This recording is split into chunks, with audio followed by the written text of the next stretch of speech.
экг қолымыз қағазын қолға алған кезде ол жерде осындай сызықтарды, мынандай нелерді көреміз. Бұл экг-ның тізшелері деп аталады. Экг-ның тізшелері 5 тізшесі бар: P, Q, R, S, T.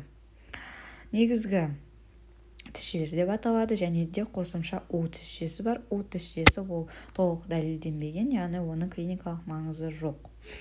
Бұл тізшелер қайдан пайда болды және олардың қалай көрінеді?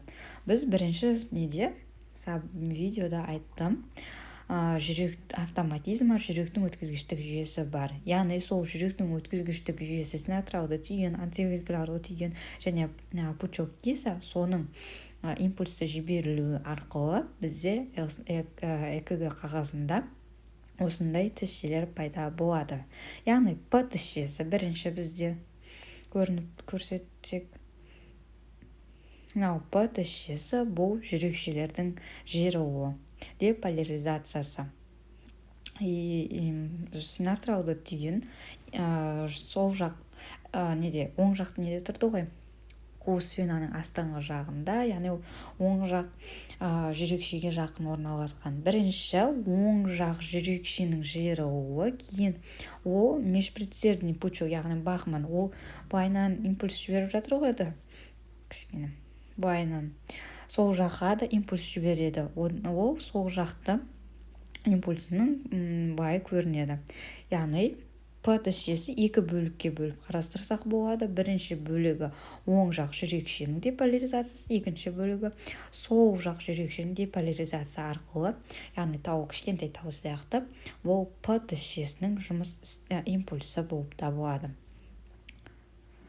Кейін P тізшесінен кейін бізде PQ сегменті пайда болады, яғни синатриалды түйіннен импульс артевентрикулярлы түйінге бару керек. Сол аралықта кішкене демалыс болады. Сол кезде мынау кішкентай жер, мынау жер PQ сегменті көрінеді. Енді төменге қарай түсетін болсақ, артевентрикулярлық түйінге импульс келді. Ол енді қарыншаларды жиырылу керек. Қарыншалар жиырылған кезде экг-ның қағазында, экг-да ол QRS комплексі болып көрінеді. Мынау Q бар ғой, көрініп тұрған Q төменге қарап тұр, яғни мына бірінші синатриалды түйін, антивентрикулярлық не келді, импульстар мына жерге келген кезде ол төменге қарай түсетін жерін бірінші Q тісі көрінетін еді. Ол қарынша аралықта орналасқан QRS комплексінің бастап береді. Және де кейін QRS дедік, R болса жоғарыға қарай көтеріліп тұр. Мынау ол R болса былайынан екі төменге қарай кетіп бара жатқан несі, пучок кисаның аяқшалары, ал S тоже төменге қарап тұр, ол былайынан жоғарыға көтеріліп бара жатқан. Пучок киса былай жоғарыға көтеріп, оң және сол жақ қарыншаны толық импульс жасайды. Сол мына жерде S-пен көрінеді. Яғни QRS комплексі, қысқаша айтатын болсақ, бұл қарыншалық комплекс, яғни қарыншалардың жиырылуын көрсетеді. Енді қарыншалар жиырылып болды ғой, енді демалу керек. Демалатын болса, ол T тісімен көрінеді, яғни қарыншаларының жиырылуының аяқталуы S сегменті мен көрінеді, яғни қарыншаларының расслаблениясы. Кейін қайтадан потом уже қарыншалардан кейін қайтып, соңында, ең соңында реполяризацияны аяқтайтын, соңында T тізшесі пайда болады. Яғни тез реполяризацияны, жүректің босаңсуын көрсетеді, қарыншалардың босаңсуын көрсетеді. Негізгі осыны көреміз. Мына жерде де қарайтын болсақ, міне P, работа предсердия, жүрекшелердің жұмысы, кейін QRS, ол қарыншалардың жұмысы, восстановление, яғни демалуы, ол T-ны көрсетеді. Яғни осыған қарай бізде патологияларды анықтай аламыз. Және де бұлардың әрқайсының өзінің арасында, жерде бірінші уақыттары бар.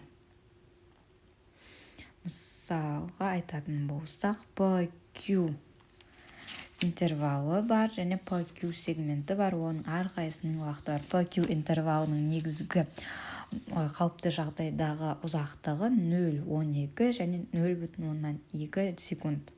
Яғни оны клеткамен санайтын болсақ, 3 немесе 5 кішкентай клетка бар.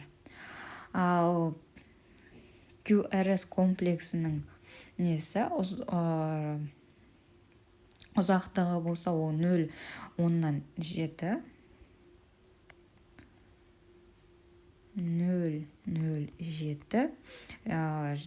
және 0,1 секунд аралығында 2 және 2,5 клетканың аралығында көрсетіледі. Бұның барлығын қазір суретін жіберетін боламын. Тағы мына жерде сол көрсетілген, яғни возбуждение, предсерде, егерде бұны қалыпты жүрек соғысы кезінде ЭКГ-да осылай көрсетеді, ал егерде жүректің соғысы жиілеп кететін болса, егер мысалға синартралды түйіннен импульс тез жіберіледі, оны артовентрикулярлы түйін тез қабылдап, тез жұмыс жасайтын болса, онда мыналай тез көрініп, аралары жақын болып кетеді. Ал егерде импульс ақырын жіберілетін болса, онда тізшелердің де арасы ұзақ және ақырын жұмыс жасайтын болады. Мына видеоға қарайтын болсақ, осы жерде яғни синартралды түйін импульсті жіберді, П көрінді, одан кейін импульс кішкене демалды, PQ сегменті және қарыншалардың жұмыс кезінде QRS комплексі пайда болды. Ал демалуы реполяризациясы кезінде Т тізшесі көрінді. Жалпы тізшелер туралы осы. Назарыңызға рахмет.